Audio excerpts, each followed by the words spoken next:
I'll see in a little bit. A pastor that's not perfect? Give me back my pedestal.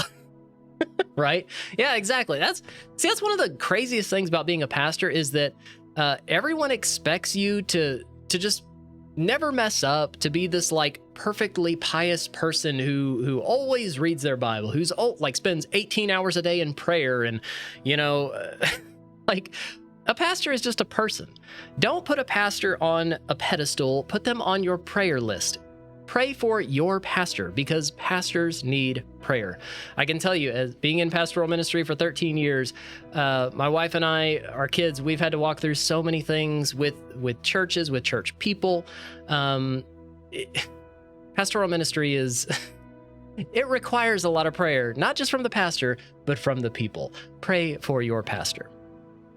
Because like, you know, whenever someone in the church goes through something, they expect the pastor to be there with them to walk through those hard times. And of course we do. That's part of what we do.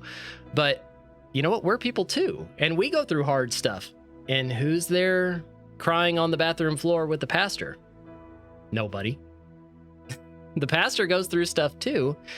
We're helping others. We're also leading an organization. We're also leading teams. We're also spending our own time with God. We're also growing in our relationship with God. We're also preparing sermons. We're also running events. We're also doing funerals. We're also doing weddings. We're doing all these things.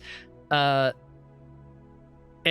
it's crazy to expect that person to never mess up. They're just a person, just like you and me. We're all just people. So pray for your pastor.